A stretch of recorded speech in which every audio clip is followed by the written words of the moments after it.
The following discussion is not necessarily the views of all involved. The goal is to start open and honest discussion in the Christian worldview. Like all things, weigh what you hear with what you know and join us in our pursuit for the truth. Enjoy the podcast.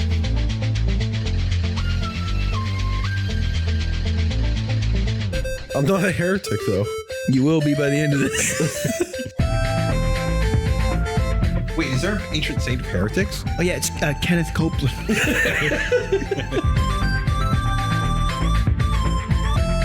Can I make a bad analogy that very few people are going to get? Absolutely. I mean, it wouldn't be second-rate saints if you didn't. But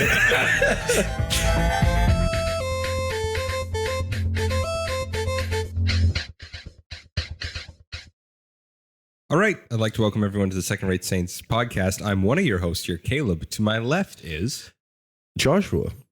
And to my left is... I'm Joel, and to my left, it's me, Caleb. Full circle. It is just the three of us, just hanging around. We are missing, sadly missing, both Stuart and Colton. It's a sad day, but the show must go on. Joel, do we do things on the internet? we do. We're hanging out on the internet most days at secondраtesaints.com. If you'd like to get a long form email out to us, we've got secondраtesaints@gmail.com. Feel free to send us basically whatever you're thinking about the episode or even what you're thinking in your own personal devotions. You know, we'd love to hear it. Right. And what are we doing on Instagram? On Instagram, we are also Second Rate Saints, and on Twitter, we're Second Rate Saints. We've gotten pretty lucky with our handles. Yeah. Anyways, so the what have you read for today is actually one I haven't read. And I'm not going to cover it because I haven't read it. But both of you won't shut up about it. Like, it comes up pretty regularly in our conversation. So, Caleb, do you want to introduce what have you read for this week is? So, a book that I read quite a while ago, and the first time that I read it, I audiobooked it, and then I picked it up as a physical copy and was like, I need to read this again, is a short novel called Man Who Was Thursday by G.K. Chesterton. I liked it a lot, and then I was like, my friends need to read this. And then I bought a copy that I hadn't seen off Amazon that was cheap. And then I sent it to my friends, the ones on the podcast here. And the text in it is atrocious. So I'm going to say that before Joel and Josh pointed out. There are so many words on every page. It's like there's tiny margins. Tiny margins, and the words are so small. Yeah, it's not a good copy. It's a great story though. I love it. Explain. It's analogy, heavy analogy, but like Chesterton's such an he's an odd duck, but like he does a good job, I think, of showing how political ideas are obviously connected to ideological ideas, which are in fact connected to religious ideas. And he draws that via analogy out through that. But he also, in the short little presentation, he makes it all very, very funny, at least to me. I mean, in classic British comedy. Well, it's an absurdist, like analogy, like also surreal, like going around a corner and reality's different. Absurd in like a giant car chase with all of London chasing them. Yeah. Like an entire French town comes down to kill them all. And a guy holds up a lantern he ripped off a wall to repel them. Like it's... Oh my goodness. It's great. Yeah. Riding an elephant through London. Didn't that happen in the first book of Narnia? Am I thinking of something else? There's a carriage that's chase what it was, yeah. through In the Magician's Nephew. Yes, that's how the lamppost ends up there. But yeah, it has some fun moments. I know some people really don't like it. Like some of my family that had read it were like, this is dumb. Fair enough. You're wrong, but like, yeah, I guess. It's for a particular crowd. Yep. You really have to you have to let your imagination express the image to understand it. You don't understand the story just reading it. I mean, the subtitle of the book is A Nightmare. The full title is The Man Who Was Thursday, A Nightmare. Yeah. And so explain the title. I can't say who's Thursday without giving it away. Mm-hmm. Days of the week are main characters. Yes. Right. And that plays into... There's a guy named Monday. There's a guy named Tuesday. There's a guy named Wednesday. Yeah. The main character is Thursday. Mm-hmm. And the boss... His name's Sunday. His name's Sunday. And Thursday is hired by the police to go undercover and stop the anarchists who are going to tear down all of society. Mm-hmm. And it starts off that way, and then it just gets, it's a roller coaster. And then the nightmare part, I think, would be, this is kind of trying to understand the end, because I'm still not fully understanding that book. Stuart also read it, and I've talked to him about it, and I think I actually want to reread it and talk to Stuart again, because I think if anyone's going to understand that book, it would be Stuart. But I think the whole nightmare part is everything that's described in there can kind of be understood in both politics and ideology have these massive religious connotations. And the Christian, let's say, or not just the Christian, but in certain cases, the people who hold Christian values, right, are waging war on that. There is a slow subversion of it. And so it's, yeah. I wish I understood what you meant by that. I'm like, that's the reason I'm thinking I should probably pick up this book you got me. Just audiobook it. It's worth it. I might do that. It's worth it. It's short. So that's Man Who Was Thursday. Our topic today, as according to the title that you clicked on, is Saints. Because after all, it's November 1st as of recording, which is All Saints Day. So we're going to do Saints. All Saints Day. In the liturgical calendar. Yeah. The liturgical calendar is the calendar of this church. He's on point. Some people don't know. Some churches. That's true. Yeah. Because some churches don't have a liturgical calendar. No, but there is one. Yeah, but generally there is one that is recognized by the church at large. And like the idea is like there's Christmas, Easter, like the main events in Christian history, Lent, Advent. Even non-liturgical churches celebrate Christmas at the same time as liturgical churches and Easter at the same time and stuff like that. Yeah. And they'll mention Lent and they'll mention Advent. And these are all words that Christians know, and even non-Christians, but there is a calendar of events the same way that like a nation has a calendar with holidays on it. But these are deeply religious, and they lay out a pattern of kind of, if you come from a more traditional church, they will use that as inspiration for what they plan their sermons. So in Advent, they'll do Advent themed. Leading up to Christmas, they'll do Christmas. Yeah. Following that, and then there's a period called ordinary time. Which is it's funny because everything else has like a very specific name, and like it has an interesting backstory of why, and then it's just ordinary time. What happens? We couldn't think of any more, and we're done. Yeah. And so it's been a guide kind of in the background for churches, more traditional churches, and often lectionaries are follow that as well to produce exactly what Josh is talking about. But yeah, as most, I think you could say most Christians, in North America at least, don't really talk about saints, because it's not really, most evangelical churches don't really think about it, observe it, or do anything like that. So I think it's helpful to take a step back and just, what is a saint? Yeah. And that's probably because of a long history of separation from Catholicism. Yep. And you tend to throw the baby out with the bathwater when you separate from a group.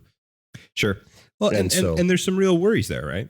Mhm. Yeah. There's some real worries with some of the, let's say, more institutionalized churches where things can sometimes go wild in a religious system like Catholicism in the medieval ages, especially when praying to saints became a replacement for praying to God. No matter, I know there's tons of Catholic and Eastern Orthodox popular voices on Instagram and whatever, and they're just like, no, we petition saints in the same way that I might ask, Joel to pray for me. It's the same as that. Yeah. It's like, that's cool. Except when you read the medieval prayers, it's like, oh no, they're asking Mary for forgiveness, not to pray for their forgiveness to God. Straight up. Interesting. Because that's not the position that you're defending. Yeah. Yet that's what happened. And yet that was the position of the Catholic Church at the time. In some ways officially, but whatever. Yeah. Maybe not totally officially. And the reason people believe you could even ask to petition these saints to pray for you is because of the theology behind the idea that when you die as a Christian, you are not dead, you are alive. Yeah. And we'll get into that when we talk about the communion of the saints. But taking a step back, English actually has the word holy and saint. And it's kind of a novelty, actually, because they are the same thing, technically. So English gets its word saint from importing the French word derived from Latin sanctus, just meaning holy, straight up. Okay. Yeah. It's just applied to a human. It's applied to a person. And at first, excuse me, at least in the tradition, in the kind of church tradition, in like the, let's say, post-biblical sense, they would acknowledge everyone as saints, as we'll get into when we bring up a couple of verses, but they would especially acknowledge and make note of like martyrs. Yeah. Right. And that's actually how we kind of developed All Saints Day. What would happen would be, especially in more Latin cultured early churches, what they would do is when there was a martyr, when a person was martyred, and then the day of their martyr came around in the calendar again, they would go to the person's grave and essentially have a picnic, and they'd perform part of the Eucharist there, or a Eucharistic service there as well. And that happened in more Latin services. That was kind of the idea. But Eastern churches had Eastern cultures that became Christian also did their own thing. And so what happened when the church kind of got more solidified in the 3rd century, right? They were kind of like, well, how many martyrs were they? And what, let's just do just a day, just a whole day. That's where we celebrate and acknowledge the saints that have gone on before us, the victorious. And that's where you get the distinction of the church triumphant, those who have gone on to be with Christ, and the church militant. And yet both are still the church. Yeah. And their articulation of that, because remember, saints means holy, is that the church is holy because of Christ. And because whoever believes in Christ, participates in the church, all that, they're holy. They have Christ's holiness. You're a saint if you are in Christ. Period. End of discussion. Okay. Yet many churches would add saint so-and-so simply to acknowledge that person performed great feats or went to the end, the ultimate test. So is that what we've coined veneration? No. Or veneration is something separate? I know it's more in Catholic circles, but I guess technically in the earliest form, it could be veneration. Like if there was a local martyr, that's I guess where it really started, was local martyr. And they would go out to that person's grave and do a Eucharistic service just in honor and memorial. Part of that belief is, I guess we'll jump to it, even though it's further on in the notes, but I think this is a good place to bring it up. The idea of, in the Apostles' Creed, believe in the Holy Spirit, the Holy Catholic Church, and the communion of the saints. In that line is the idea that, well, they are alive with Christ somehow, Mm-hmm. as Josh talked about, right? And that in worshiping God in a corporate service and in public prayers and in the Eucharistic service, we worship with them. Mhm. They are actually worshiping in heaven, and we are, even though we are locally on earth, we participate in that worship in heaven with them as one body before God, and thus connecting all the churches of God on earth and those believers that are in heaven. Yeah. It is not just a corporate service there, but we are part of the entirety of the Christian church corporate worship. Yeah. And you see like images of that in Revelation when it talks about those who have gone before that are constantly praying and giving worship before God. Yeah, and you get that in Hebrews 12 with the great cloud of witnesses, right? That In reference to Moses and Abraham and all the heroes of faith. Yeah. And so that's why oftentimes I saw in an Eastern Orthodox church was listed with the saints are the patriarchs and characters within the Bible. Exactly. Yeah. That significantly presented, that are in that heroes of faith passage, that they're also counted as saints. Mm-hmm. Just as being ideals of the faith. As ideals of the faith, but also because they had faith that produced righteousness. Like in the Old Testament sense, like Abraham. Let's step back into something, because I caught something when you were talking about the Apostles' Creed. Okay. Let's just clarify. When you say the Holy Catholic Church, Yeah. you Small mean the C. universal. Small C. Small Yeah. C universal. Yeah.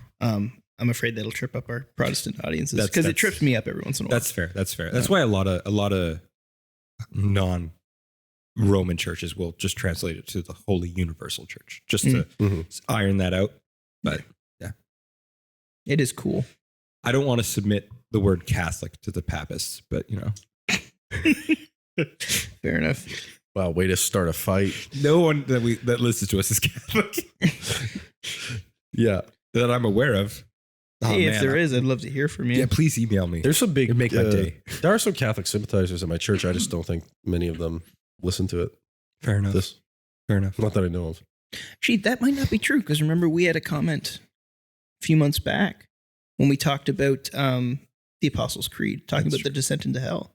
And they had a comment about it not being mentioned in some Catholic liturgy now that he descended into hell. Yeah. Which is interesting that they would change that. Yeah. Well, I mean, Anyways. the creed said at I shouldn't say that. At my church, is he descended to the dead, which is an older version of the creed. Although, even though that's what it says, even at the time of its penning, it was understood as descending to the place of the dead. Yeah. So, but it leaves the room, right? But yeah, interesting. However, speaking of Catholics have a whole developed system on it. They have I just wanted to go through their 4 steps of how to become a saint. Cool. Should I be making a checklist for myself or what? Yeah. This episode's a little more laid And back. how to become a saint, we mean specifically the Catholic understanding of somebody that has specifically done something holy. Canonized saint in the Catholic Church. Not the biblical definition of a Christian who has gone on.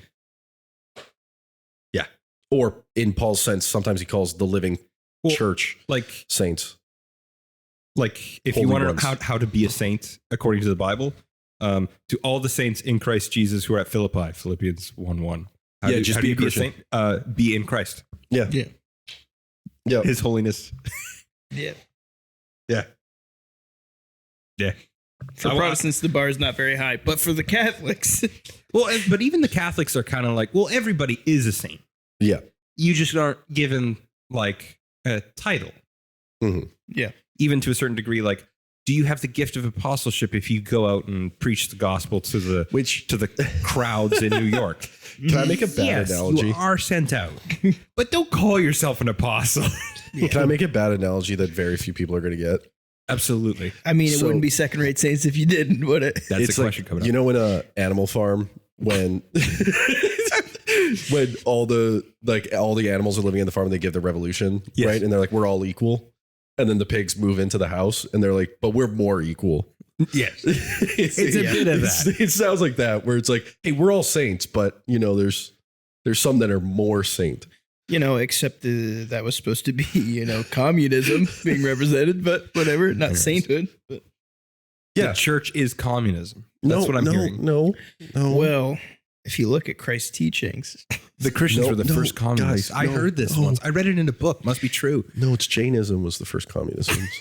oh yeah, We're getting off base. Okay, just so you guys know, this is how you become a canonized Catholic, Roman Catholic. 4 steps. 4 steps. Can we read a self-help book on how to become a saint? 4-step. Follow the 4-step program to become canonized saint. Okay, you writing this? I see. Joel has his notes out. Yeah. This is probably not you doing it. So hire one of your buddies to have a formal request. That's step 1. Someone has to make a formal request to be considered to sainthood. And that has to be submitted to a special Vatican tribunal. But not So the do your person paperwork. himself. Yeah. So do your paperwork. Step 1. Always start with paperwork. But what I mean is, like, I can't request myself. It would have to be you request on my behalf because you. The funny thing is, I don't actually see that written here. But yes. considering they're usually dead. Yes. So basically, somebody who knew Mother Teresa would be like, hey, we should make her a saint. Yeah. Yeah. So you're interceding for the dead to the Catholic Church. That's funny. Interesting. I don't. That's unbiblical. Anyways, continue. Second step. And this is when the tribunal is going to look at the person's life and works, and they're going to look for 4 cardinal virtues and 3 theological virtues. 4 cardinal virtues. Can fly. Is red. Eat seed. The 4 cardinal Lays virtues are eggs. the Lay eggs. Greek and Roman virtues of Nice. Yeah. So prudence, justice, temperance, and courage. yeah. Those are good. And then the You need those. If you don't are got the 4 that, are the 4 no sainthood for you. are the 4 man. mercy, love, Nope. and humility? Nope. Oh, what are There's they? 3. Yeah. Think of the. Is humility one of them? Apparently not. What are they? They're faith, hope, and charity. Oh, yes, yes. Not love. Not love. Even though that's the greatest of these. No, I shouldn't. Is it a shouldn't virtue, push though? on this. Is it a virtue though? Charity? No, love.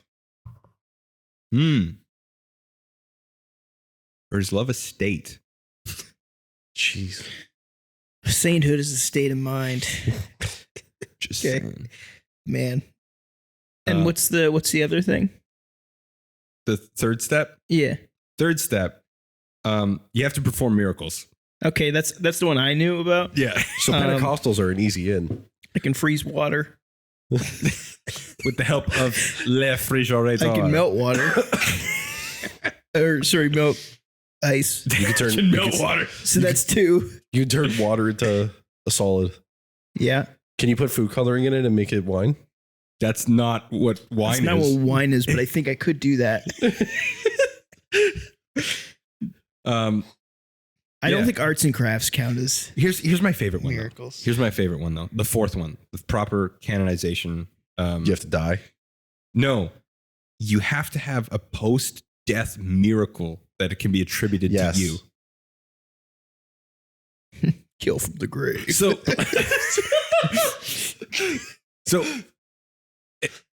so in Mother Teresa's example, there was a Brazilian man who had a brain abscess, woke from his coma, and he was like, it was Mother Teresa. Okay. And then she officially passed as a saint. And then there was a stomach tumor. There was a tumor in a woman's stomach in India, and she's like, I prayed to Teresa to intercede, and it's gone. That's how Mother Teresa became a saint. You know. Anyway, so if you're looking to do your checklist of how to be recognized in the Roman Catholic Church as a saint, make sure you learn how to do step 4 first, because if you don't get step 4, Yeah. If no one prays to you after you die, you're screwed. Man. I'm not trying to be like irreverent about that, but at the same time, it's like, Yeah. how does that work? How can Post-death miracles. Hmm. Where in the Bible could we? Elijah's bones. Yeah, Yeah, that's what I thought of Elijah's too. bones. Okay, here's one thing: if you could perform 2 miracles, and choosing them from the Bible, which ones would Goliath's they be? sword. What? Goliath's sword's not a miracle. I would make all axes on the earth float. That's what I was gonna say, because nobody would understand. Oh, and Samuel when he's raised from the dead. Oh, when you have to lie on... No, that's Elijah.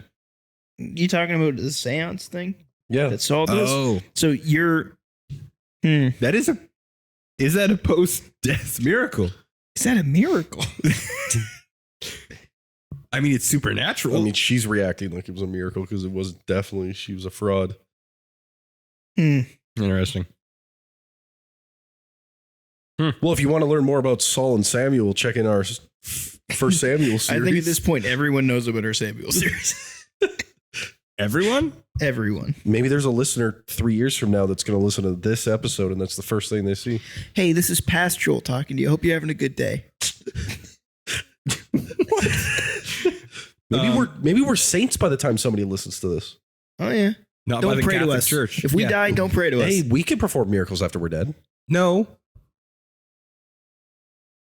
Is coming back from the dead a miracle? Because Yeah. here's It the thing: is. glorification and resurrection with Christ. And everybody becomes a venerated saint. Well, yeah, no, we got that part already. No, but that's the back door to get. Everyone becomes a Catholic level venerated saint. Yeah, Oh, that's what happens at resurrection. You know, You get there and all the popes are like, "Oh, you've got two miracles, right? No, just one. Just one? I just thought it was 2. one alive, one dead." Yeah. Your buddy's got to sign some papers. Mm-hmm. You got to pass The council's got to be like, you know what? You're a pretty good Christian. You have to have done the 7 things. Do the 7 things. Perform a miracle. The extra special thing. Mm-hmm. And then do it again when you're Do dead. it again when you're dead. Except you're not dead because communion of the saints. Yes. Right? I suppose. Okay. Now that we've totally covered this very complex topic of sainthood. What about Elijah's infinite oil glitch? That would be a good one. What about the what's the You think Ezekiel just went to the back rooms? No. Okay. Unless you No, want to call Sheol the back rooms, which No, I'm totally have you- okay with. No, not Sheol. Have you heard of the God's house is described as a house with many rooms? No, come on. Don't be like that. Yeah, and it's a No. liminal space, You're just saying like the back empty rooms. heaven is just back rooms? That Yeah, sucks. heaven is the back rooms. But with less monsters. Have you I think the seen back how room's God closer to describes hell. cherubim? That's fair. That's fair. Okay. Trying to stay on topic with saints. Why did we call ourselves second-rate saints? What does the name mean? I don't know. Caleb, that is a genius question. I've been meaning to ask you that. As somebody who has not partaken in the research for this episode, nor looked at the notes, that was awesome. You're welcome. Just want to congratulate you on that. Oh, And encourage you. thank Good you. job, Caleb. Thanks. So Joel, answer the question. I wasn't there when we came up with the name. I mean, it was It was Stuart, Stuart. Josh, and I, but it was Stuart that came up with it. yeah. Yeah. But like the idea that we kind of had was like yes, we are kind of authorities. Like we have studied the word, we do have degrees. Like we are studying further, getting our masters in the Bible and in theology. But we also recognize that as sinners saved by Christ, we mess up. Mhm. And ultimately, we're not out here trying to give lectures. Yeah. We're out here trying to have conversations. So I don't want to go out there and just be like, yeah, anyway, this is where saints talk. Yeah. This is where we hang out and discuss God, theology, Bible, and I'm aiming. And- if I can be second rate, that's better than third, and I'm all right with that. And a first-rate saint wouldn't make the connection between the back rooms and heaven. Yeah. I like that. I like the whole, we are not claiming the same type of sainthood that, say, the Catholics would, where we're above those, or we have any kind of veneration on ourselves, especially not while we're here on earth. But, we're trying to pursue holiness, but probably going to mess up. Stumbling upwards. Right? It is kind of funny because none of us really do believe that there is a first or second rate level of sainthood. There is a joke there. Yeah. Because there also might be an unintended kind of bad joke because we're all made saints by Christ's holiness. Yes. So are we saying Christ's holiness in us is second rate? And that is not the intention at all. No, I think it's us in our action of trying to attain holiness are not going to do a great job, which is the nature of holiness. Yeah. Yeah. Or of pursuing holiness. Right? Yeah. Yep. Yeah. I've never had to articulate that. Every time I'm like, it's called second-rate saints. You're like, that sounds cool. Thank you. It's the second rate part is on us, not on Christ. Yeah. As we pointed out, but also like there's a bit of humility there that I think you have to go in if you're a servant of Christ. In like you need the boldness and the assuredness that you are saved and therefore a saint, but also the humility of understanding it is entirely on God and not on me. Yeah. I should point out, or as Caleb has said in the past, I contribute to my salvation by creating the need to be saved. that is my main contribution. Yeah. I should point out, even though I've just listed I only mentioned one verse about Saints. believers being called saints. It's all over New Testament, especially during beatings. The holy letters. ones. Yeah. Christ comes with his holy ones. Yeah. The ones To the dressed in saints white. in Ephesus, it's all over. Whoa. Yeah. Yeah. Yeah. But rather than just riddling off biblical verses just to prove a point that everyone does already know.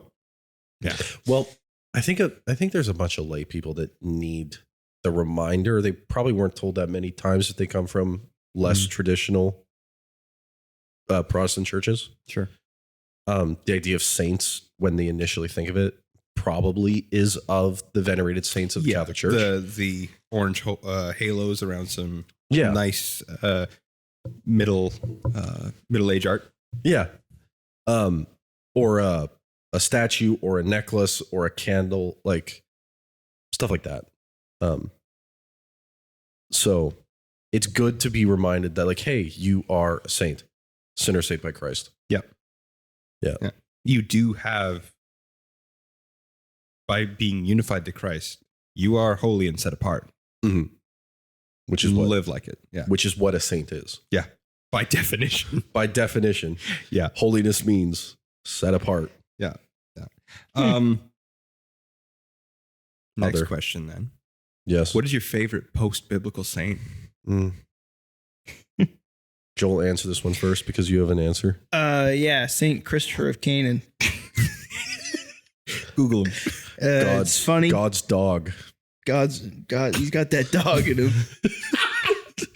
Hang on, I'm gonna Google it just to see if that's the first depiction. Have you seen, hope it is. Saint Have you Christopher? seen Jonathan Peugeot's comic book of him? No. Yeah, it's called God's Dog. That's right. Yes, that's Yeah. what it's about. Yeah. Okay, yeah, I have seen that. Yeah. It's Yeah, actually, Peugeot talks about him all the time. That's so good. So what it is it's Saint Christopher of Canaan. Is that what his name is? It is Christopher. Yeah, Saint Christopher of Canaan. There was a mistranslation in the Middle Ages that called him Saint Christopher of Canine, and he was depicted as having the head of a dog. Yeah. It's pretty wild, but I like So it. in my efforts of finding this, I also found Saint Gerfont Also a was dog. a legend in the 13th century French, was a legendary 13th century French greyhound that received local veneration as a folk saint. They just actually venerate dogs. That's so good. Do you want to hear my real answer now? Yeah. And it's not my favorite because I think that she has any real bearing on the Christian faith. I think she's just brutally interesting. Is Saint Catherine of Siena. That's a interesting take. It's a weird story. It's like something was going on. She basically convinced the Pope to move back into the Vatican, but she also believed herself to be married to Christ. And not like nuns are. Not like nuns, like creepy, like Da Vinci Code married. no, not even that, because there was really no sexual connotation to it. Oh, okay. There was a vision that she had as a, I believe, 13-year-old. That's a problem. She rejected. So really, her being married to Christ was a very complex kind of metaphor for her own chastity. Okay. Like So it is like nuns. it's sort of like nuns. She was known for healing women in like labor pains and things like that, Okay. like through miscarriages and things like that. She was known for that. But yeah, it's super interesting. She believed she had a vision where a bunch of biblical characters came and witnessed her actual marriage ceremony to Christ in her bedroom as she hallucinated it.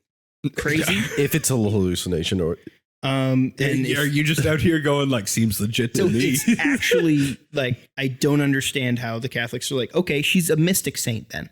And what they say, like, this is why I get on the mystic tangent every once in a while. You can't just say mystic if somebody has an abstract, crazy view Yes. of Christianity. Yes. You can't just be like, oh, you're a Christian mystic. what are you talking about? What are you talking about? The church gets married to Christ in heaven. Okay, That's a so theological argument. Yeah. there was a thing with the Catholic Church, and if we need to cut this out, we can. But like, this is how weird it is, and if it's just too much, then the editor will make the call on that. But the foreskin of Christ is an artifact in the Vatican, maybe, right? That's been said. So Saint Catherine of Siena had that as the wedding ring of Christ, still dripping with the blood of Christ, giving salvation. So that's why the laying on of hands was enough to forgive others. That's not mysticism. That's crazy. Like, that's, yeah, I was listening to. I would almost argue that maybe to a certain regard, even if that isn't, well, probably isn't the foreskin of our Lord. I believe That's it was still probably in a vision. sacrilegious. What about Moses? Yeah, okay. Yeah, so don't bring that up. I think the That fact doesn't. What? So, my original source for it, and then I actually listened to a couple of other podcasts on it because I didn't believe it when I heard it, was Tom Holland's The Rest is History. He does a very in-depth dive into Catherine of Siena and reads through some of the literature on her. And then there was another podcast, I believe, that was just about Catholic saints. And that one I listened to, and I'm like, okay, so Catholics aren't honest about their own stories. Because he was kind of sugarcoating the whole thing. And then they ended the podcast with praying to that saint. And I was like, this is too much for me. I'm out of here. I don't trust a lot of Catholics to review their medieval saints and theology. Yeah, It's coming from somebody who does like to read Catholic stuff. Yeah. But I don't normally trust. I don't. Regrettably, I don't trust it often. So I'm just going to put a cap on the St. Catherine thing. Her claim to fame was that she survived many years only eating the Eucharist. And then she shaved her head, basically in the chastity thing where she didn't want to be seen as beautiful. And then she convinced the Pope to move back into the Vatican during a time when he had set up his camp, maybe in Siena. I'm not actually sure. But he was basically seen as like, this was a time when the Pope wasn't aligned with Christ because he wasn't in the Vatican. And then her influence is what brought him back there, allegedly. although it's like questionable whether they ever actually met. So it's like, it's really weird. She sent him a historically. letter in the mail. I believe so. I believe that's how it started, and then Mhm. he met with her in person. If he met with her at all. Yeah, super weird. Anyways, I like the dog one. the dog one is cool. I don't know. I think that a mistranslation is like the most interesting thing about him. Yeah. I just maybe like the should fact look- that there's icons painted with him Yeah. as a dog. Yes. Josh, favorite saint. I think mostly just because it's funny. Saint Nicholas of Ephesus. Mhm. Because he punches a Pelagian. Man, you're gonna do really good on the game show part of this. He punches a heretic, and that's funny. It's very unsaint-like. But here's the thing: was it? Yeah, no. Jesus throws people out of the temple. You're right. I would go with and because Arius it's was an running his mouth. You're right, but I would go with 2 Timothy 2:7, Quoting scripture to prove your point. yeah, Come which on, is I'm gonna lose. as a holy one, as a saint, you should what is it? You should face your opponents with gentleness and kindness. I mean, he could have killed him. Could have. And now, of course, there's specific context for that. But I think generally it would have been better if he had not. But it's funny that he punched a heretic. That's good. That's good. And it's Saint Nick, who's one of the influences for Santa Claus. Yeah. Patron saint of kids Mine is And what else? and thieves. And what else? And We're not going to say it. My favorite is right now, because I'm reading through some of his works, St. Athanasius of Alexandria. Athanasian Creed, awesome. you had to pick the good great. answer. You're over here. Hey, mine was a good answer. Yeah. You know what? There's cool stuff. You know, she was seen levitating, and then the Eucharist just flew into her mouth. Isn't that weird? Again, there's no like. There's no falsifiable. Yeah, it's like, oh, that happened. Well, now how do we know it happened? And like, we have her severed head. It's like that's not proof. Anyways, We need to do a character deep dive on Saint Catherine. Dude, do a random episode just on St. Catherine. I'm kind of down for it. Sure. We'll have to do that. We'll have to have Colton on because that will be. Does Colton like saints? No, I don't know, but I think that would make him just go, oh, he would. Yeah, that might sounds- make his skin crawl. Yeah. Yeah. St. Athanasius is great. Although he was not at the Council of Nicaea, he really did pick up the torch in fighting for Trinitarian understanding. And he did contribute. One of the creeds is his. Yeah. And he did, kind of. It's not clear how much of it is him versus like his school of thought. And he himself personally wrestled heavily with, as far as I can tell. Wrestled with the question of how do you articulate Jesus' humanity and divinity. Mhm. Right now, I've started his book on the incarnation. It's very good so far. Yeah. But yeah, that's my favorite. And what year would that be? That would have been 3. he was born in like late 200, so like Okay. 290. He probably like first half of 300. Yeah. Yeah. 320 something. Yeah. Unless he lived, I think he did live till he was older. Yeah. Whatever. Yeah. Okay. I mentioned game show. Yes. Little bit. We used to have a segment. Mm-hmm. It's been a while since we So long. it was, what was it? It was why can't I think of it now? Augustine or Osteen? That's it. Augustine or So Austin. We all say it wrong. Josh versus Joel. Points. I'll hit you, Josh. Okay. I'm not a heretic though. You will be by the end of this. Which saint cut down a pagan Germanic holy tree? Oh, I know what it is because he the tree he cut down is Thor's tree. Yep. Yeah. That they believed was the last sapling of Yggdrasil. Yeah. And Yeah, then it's he's just the like, whole like nope. hanging heads on the Christmas tree. He goes, "Hey, don't bulbs and candles look cooler, don't they?" Yeah. Yeah. And they said that if you tried to cut it down, Thor would strike you Yeah. from heaven, from Valhalla. And then this saint was just like, nuh-uh. And then he took an axe and What's his name? He's the So the- snakes one. it's either Saint Gertrude the Great, Mhm. A, Oh, this is multiple choice. Okay, I Yeah. was just gonna pull it in. Saint- For them. Nicholas, Saint Joseph of Calasan, or Saint Boniface. Boniface has been getting a lot of attention lately on the internet. I think it's Saint Boniface. There's a place in Winnipeg, Manitoba called St. Boniface, and I just can't read it without the, oh yeah, Winnipeg. The first one again? St. Gertrude the Great. Gertrude. That sounds like you made that up. Actually, none of I these think names it's- are made up. I think it's- These are all real saints. I think it's C. I think it's D. Joseph. They weren't lettered, but I'm gonna say D. That is a point for Joel. Yeah. St. Boniface. Boniface. The Okay. Boniface option. Which saint punched Arius? Saint Nick. He mentioned it before you. Just Ah. yeah. Sorry, Okay. man. Here we go now.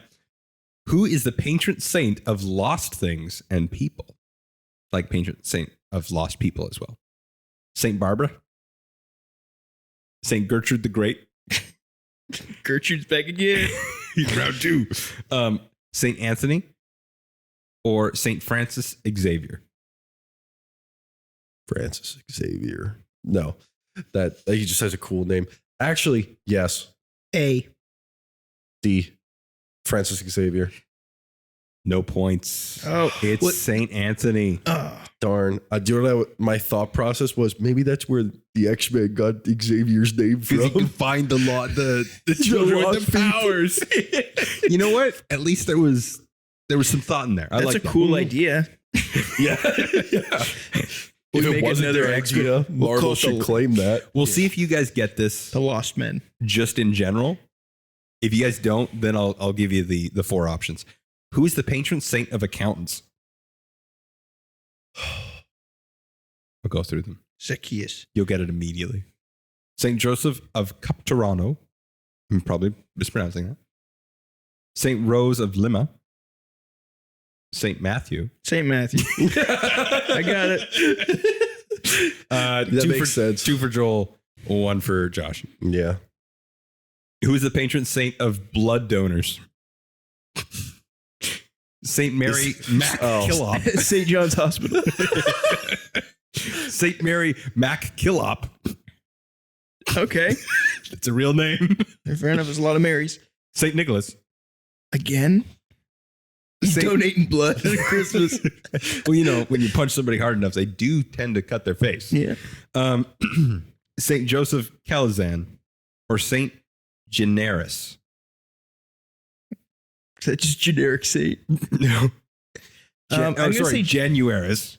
Genuine. blood donation, you said? Yep.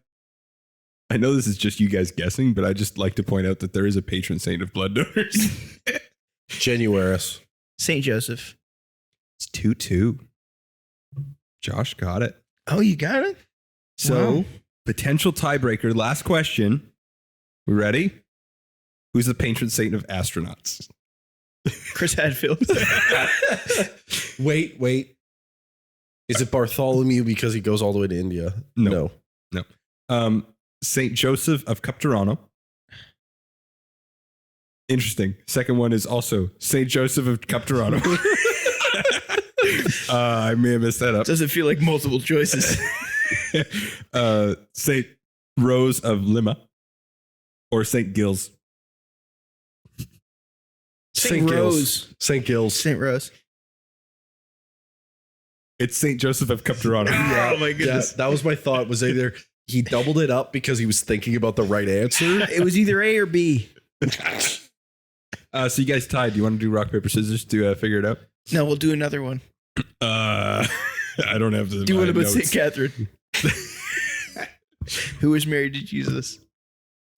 There's not an answer The whole there. church. The whole church, yep. Got it. I win. He did win, didn't he? He did. That was. I saw him win fair and square.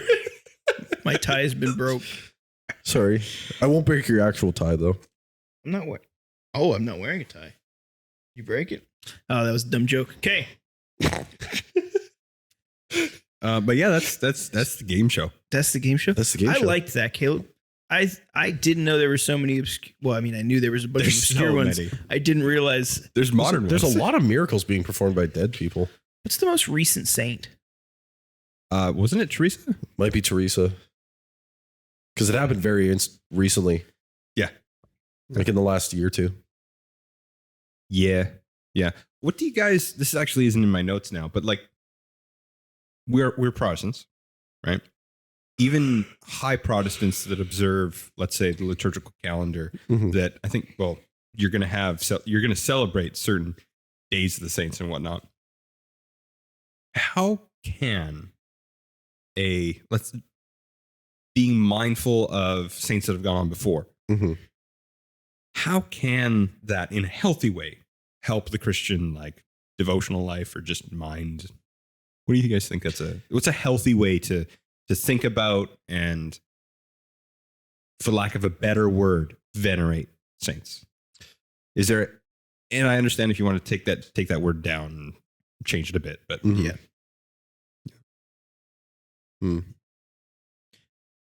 I think there's lots to be learned from those who have walked full Christian lives before us. Right. And I think that there's a certain amount of arrogance that comes from believing there's nothing that can be learned from those who passed on. Right. And I don't want to be in that place as a Protestant. At the same time, Christ intercedes on our behalf. Yeah. And there's, the dead have no power over the living. And I think that's pretty obvious. I mean, that's a bit of Ecclesiastes stuff. But yeah. I think we should articulate those that are in heaven in communion with us are praying on our behalf. Yeah. I think. But I don't think that's. See, I don't even know if I go that far. Really? Well, I mean, if you mean that they're in communion with the Father because they're in heaven, then sure, they are praying. If it's on our behalf? Well, it's also, I think it's because. I think that's. Let me check if. I believe it's quoted, but the idea is that the same as we pray for the church, they are praying for the church. Yeah. And so it's not that it's not necessarily that they're praying for you, Joel, but they're praying for all of us the same way that we all pray for the church. Just because, as we've mentioned before, this is so far out of my tradition. Yeah. That concept is a little bit difficult for me to accept wholesale. Fair enough. Well, it also affects your eschatology and where heaven and judgment day get placed. Yes, absolutely. And that's not something I'm even like interested in considering with the saints. Just because the way that this question is phrased, it's a little bit of talking more about who goes before us, who has lived the Christian life before us rather than who has gone to heaven before us, right? Yeah. Well, like that's a little bit more. Well, they're in heaven waiting for judgment day so that they can be resurrected. Yes, but isn't the thing that can be learned from saints that have passed on a life lived for Christ rather than a absolutely future glorification? The fact they are dead is not proof of a future glorification. The fact that they lived a good Christian life is proof that glorification can be attained. Sure. I'm sorry. I was looking up stuff and a little bit. Sorry. Lost it. Okay, let me try. I'm just going to try and simplify that thought. Okay. You know what? You take it away. I'm going to see if I can make it smaller. I'm there with, I think that the saints are interceding for us, but more in Josh's point, right? With, I think that the saints' pray to God, like they are with Christ. They are, I don't like that our understanding of most dead Christians, when you think of them, is that they have died and ceased to exist and operate and don't have a relationship with God anymore. I don't like that. I don't think that's a healthy way to look at it. If only because the Christian hope is not affecting your understanding of mortality Mhm. of other people's mortality, Mhm. but for whatever reason, you kind of think that it's going to affect yours, although that might come more naturally. Duh. So I don't like that, but I do think that um, it's healthy to articulate them as alive with God. And what do people do when they're with God? They worship Him. Yeah. They pray to Him. But to what you were saying with like, I think it's super healthy Mhm. to look at past lives of people, Mhm. especially people who have exhibited, even as according to like that the Catholic canonization process. We're like, yeah, they have these virtues, these cardinal and theological virtues. To people that have exhibited those greatly, I want to learn to love God like that. They're doing it better than me. I'm going to Well, it's follow also- them as they follow Christ. It's you know? not to go back to our first statement with that passage about, the great cloud of witnesses. Mhm. The idea of them being witnesses is that they are witness to what is happening now. Yeah. That these people of great faith, Abraham, Moses, Isaac, Joseph, David, like all of those people with all of the saints of the church, everyone that has died and is with Christ now, Mhm. is worshiping God, praying, and witness to the work of Christ in the world today. Well, and it appears as though that Jesus' understanding of Abraham, Isaac, and Jacob is that they are alive. When the Sadducees go like, "Hey, what about that?" And he goes, "Dude, He's the God of the living. yeah, because Yeah.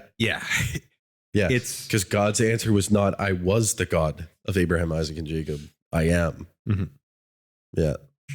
And that idea that they're witness to it. I wonder if there's also some interesting covenant language there with witnesses to a covenant. oh yeah, That they are witnesses to the covenant that Christ has with the church, and in turn are witnessing what Christ is doing in the church on behalf of his covenant partner. interesting. Which they are also a part of, but that when you die, you join the witnesses of Christ's work on the earth until the final day. Yeah.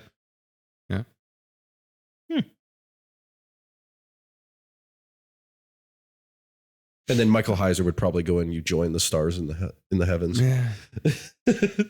Whatever. Yeah. You were going to say something, Joel? No, I'm just kind of seeing this conversation lay out. I mean, I didn't expect us to get into the eschatological implications of saints, but I like it. I think it's cool. Yeah. Mhm. But yeah, this is a bit of a shorter episode. Is it? Yeah. What are we at? I don't know. We're not on an hour and a half like our normal. But are we? Huh? But yeah, if you have actually, you know what? If you have some interesting saints that you just find interesting, Yes. Mhm. Go to our website and tell it to the chat bar. Tell it to the chat bar. Tell it through the chat bar is such a good phrase. Because I find it funny always reading about weird stories of saints, especially medieval saints. There's so many funny ones. Mm-hmm. Yeah, there's a few guys out there. Yeah. I don't think we'll achieve sainthood quite yet. Well, we are. Or sorry, veneration. Oh, okay. But even there's but we are. But yeah, well, the veneration by the Catholics. I don't think they that's care an about me. interesting thought. Is there a Protestant that's ever been venerated? By the Catholics? Yeah. No. Yeah, Paul. That would be interesting. If the Catholics had patron saint of the Protestants. Where's Google? I wonder if they do. Wait, is there a patron saint of heretics? Oh yeah, it's Kenneth Copeland. Yeah, look up. Is there a patron saint of Protestants? It's Luther. So one of the things that, at least I know, some Protestant churches that still observe the liturgical calendar, rather than continuing to call modern people saints, they'll call them heroes of the faith. Yeah. Saints who converted to Protestantism. What? That's what I got as well.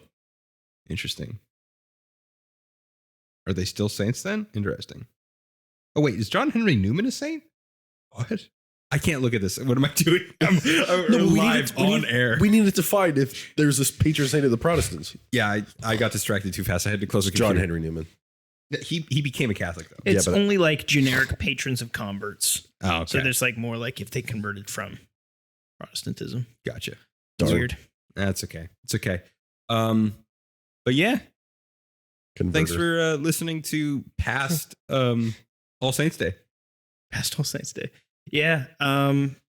Thanks for listening this far in the episode. If you have any questions, comments, or concerns, or things you'd like to add to the conversation, again, tell it to the chat bar. Or you can send us an email at secondраtesaints@gmail.com. You can also check us out on our Instagram and our Twitter, both Second Rate Saints as well. We've got some bigger things in the works, so keep an eye out on our social medias. We've got some announcements coming out. Yeah. And if you haven't subscribed to our YouTube channel so far, our YouTube or our Spotify or Apple Podcasts or whatever, we do pay attention to those analytics, and the platforms will boost our content if we have more interaction with subscriptions, likes, and all those kind of things. So if you don't mind, helping us out through your subscription or your likes or whatever, we would really appreciate that. Thank you for your comments so far. I've enjoyed this episode. I It feel was like it's fun. been casual. I Like, woke up. I got to talk about St. Catherine of Siena, and I haven't gotten to do that yet. Yeah. And about a month ago, I got really confused and interested in it. So, Yeah. Yeah. I think this episode hit what I think. It was better than a our nice- first attempt at Saints. Wow, that was so many months ago. Yeah, Let's end the podcast. there's before an we talk unreleased about that. episode where we talked about saints, and we discovered we don't know anything. Some of us. I discovered I didn't know anything. Okay, fine. End the podcast.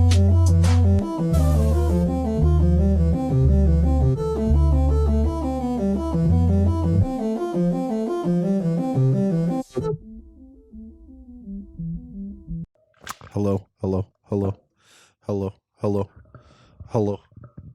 Hello.